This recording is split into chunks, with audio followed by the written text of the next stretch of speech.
I collapsed at graduation while my family posed for photos so when they needed my name. I let their whole lie collapse. My name is Nora Whitman. I'm 28 years old. And the last thing I remember before I hit the ground at my graduation was searching the crowd for my mother's face. My name had just been called. The applause was swelling. Other people were getting waves. Flowers. Phones held high. Parents crying into their sleeves like the moment mattered. I had my cap pinned in place. My master's gown on my shoulders. And a smile so rehearsed, it should have earned its own degree. Then my chest tightened. My vision blurred. The stage lights stretched into one long white smear. I took one step, and everything went black. When I opened my eyes again, I wasn't holding a diploma. I was in a hospital bed with wires stuck to my chest and a machine counting my heartbeat like it didn't fully trust me to keep going. A doctor told me they had called my emergency contacts several times. No one came. No one answered. A little later, when I finally unlocked my phone, I saw a tagged photo waiting for me. My mother. My father. My younger sister. All smiling by the waterfront in late afternoon sun like they were auditioning to be the face of family happiness. The caption said, "Family Day without the drama." I stared at that photo for a long time. I didn't cry. Crying would have meant I was still surprised. 3 days later, while I was still too weak to stand for long without the room tilting sideways, my phone exploded. 75 missed calls. One text from my mother. "We need you. Answer immediately." I blocked the number. And then, for the first time in my life, I stopped confusing usefulness with love. I grew up in Greenale, Missouri. The kind of town where people smiled at you in public and dissected your family in private. From the outside, our house looked warm, clean, respectable. My mother, Diane, kept the porch swept and the family photo wall updated like she was maintaining evidence for a trial no one had asked for. Inside that house, there were two different daughters. My younger sister, Laia, was delicate, emotional, artistic, misunderstood. She needed support. She needed grace. She needed the world to soften around her. I was capable, mature, dependable. That sounds flattering until you realize what it really means. It means no one comes when you need them because everyone assumes you can survive being left behind. By 7, I was packing my own lunches, braiding my sister's hair, clearing plates, staying quiet. If Laia cried, the whole house stopped breathing. If I cried, my mother looked at me like I had created extra paperwork. I remember winning first place at a regional science fair in 5th grade. I had worked for weeks on that project. My mother promised she would come. She didn't. Laia had a pageant dress fitting, and apparently sequins outranked effort. I stood there holding a ribbon almost as long as my arm, while other girls took photos with their families. When I got home, my mother glanced at it and said, "That's nice, honey. But can you help your sister with her shoes?" That was my childhood in one sentence. Even when I got sick, it worked the same way. At 10, I had a fever so high, I could barely sit up. My parents still left for one of Laya's dance competitions because she was nervous and they didn't want her stressed before going on stage. My mother left soup on the counter and said there was medicine in the cabinet if I needed it.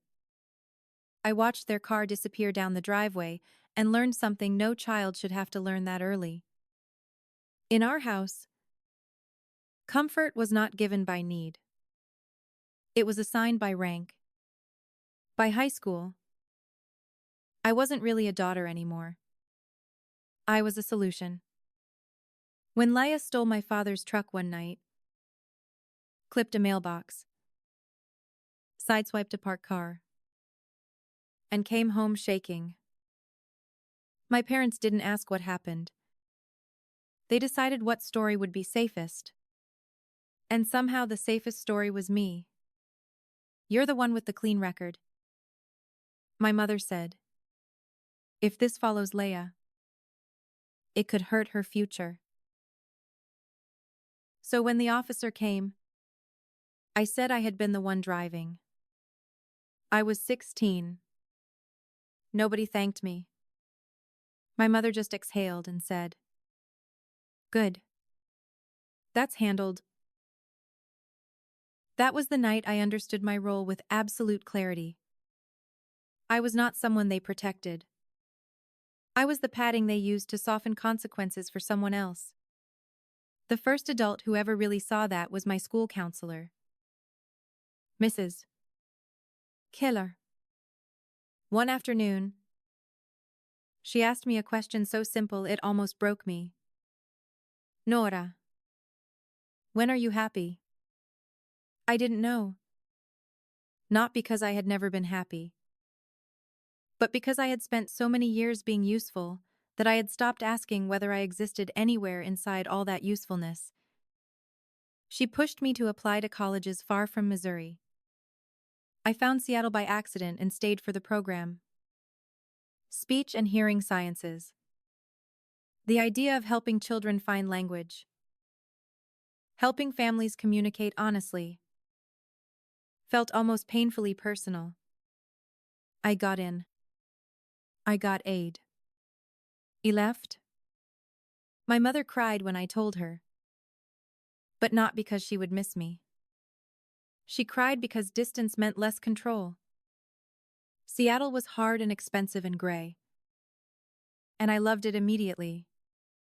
I worked dawn shifts at a coffee shop. Tutored in the evenings. Tracked every dollar. And stretched soup into 3 meals. My apartment was tiny. But it was mine. Or it would have been, if my family had ever allowed anything to stay mine for long. There was always a reason they needed money. A broken water heater. A late payment. Laya's rent. Laya's books. Laya's deposit. Laya's emergency. Laya's dream. Laya's new phase of life. Somehow, every crisis in Missouri found its way into my bank account in Seattle. My mother always asked with the same sweet voice, you've always been the dependable one. Nora. Dependable. There was that cage again. Then one day she asked for copies of my ID and a document with my signature on it for what she called family paperwork. I sent them. Of course I did. By then, handing over pieces of myself had become muscle memory. I was in graduate school before I realized how much that training had cost me. I was doing clinical rotations. Evening shifts at a pediatric rehab center. Paperwork, tuition stress, and constant family demands. On paper, I looked impressive. In my body, I was collapsing in slow motion. My hands shook. My jaw hurt from clenching. My heart raced climbing stairs. Some days I sat in my car after work because I was too dizzy to drive. A colleague named Maya noticed before I did. She watched me drop my water bottle one evening and said, Nora. This is not normal tired. This is the kind of tired people collapse from. She was right. I just didn't know how right. 3 days before graduation, my mother called again about Leia. There were overdue payments tied to an SUV lease. She was overwhelmed. Could I transfer some money just so nothing ruined the mood that weekend? I sent more than I could afford because I was exhausted and conditioned and still stupid enough to think maybe this time they would show up for me in return. Graduation morning was beautiful in the cruel way. Important days often are. Clear sky. Cool air. Campus full of families carrying flowers and signs and pride. My mother texted 15 minutes before the ceremony. Traffic is terrible. We're still coming. I believed her. Of course I did. I spent my whole life believing, right up until the moment, belief humiliated me. You already know what happened next. My name was called. I stood up. My body finally refused to keep negotiating with the life I had forced it to live. I collapsed. And while I lay unconscious in a hospital bed, my family took cheerful waterfront photos and called it peace. But that wasn't even the end of it. After the missed calls and the message, I started listening to the voicemails, reading the texts, piecing together the panic they hadn't meant to explain too clearly. Leia had crashed the SUV she was never supposed to have. Insurance wasn't covering enough. There were questions about the lease, late payments, face, and one very serious problem. A guarantor signature had been used to secure part of the agreement. Mine. Not knowingly. Not currently. Not legally. Mine. They had used my identification. An old signature scan. And enough of my employment history to build a lie around my name. Even after I collapsed. Even after the doctors called. Even after I lay in a hospital bed with bruises under the IV tape, I was still not a person to them. I was paperwork. So when I finally called back, I didn't do it alone. Maya sat beside my bed. An attorney recommended through hospital social services listened quietly through my laptop. My mother answered on the first ring, crying. My father demanded to know why I had ignored the family during an emergency. I asked one question. When the hospital called and said I collapsed at graduation, why did none of you come? Silence. Then my mother said, this is not the time for that. Your sister is in serious trouble. There it was. The whole family religion in one sentence. I told them I had already spoken to an attorney. My father called me ungrateful.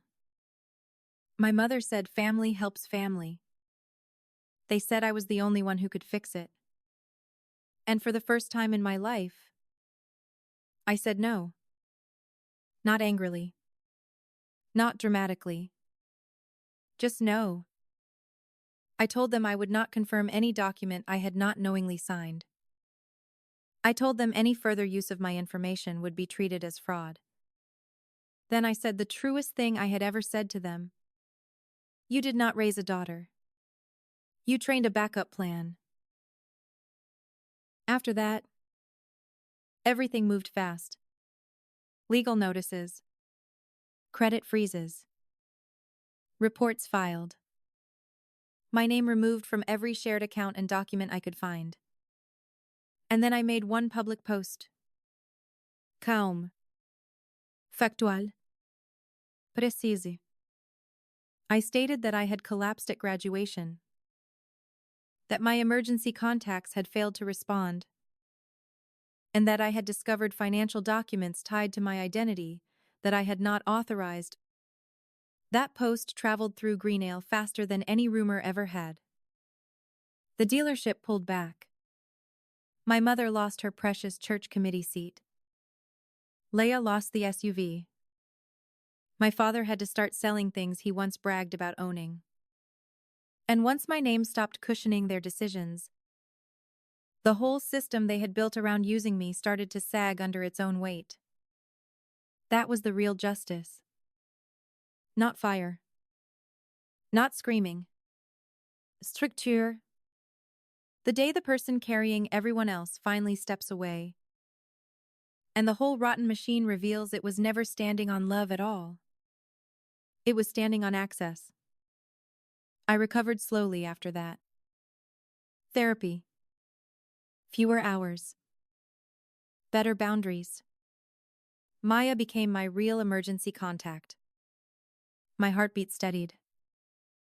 My body stopped sounding alarms every hour of the day. I moved into a better apartment. I built a life with enough quiet to hear myself think.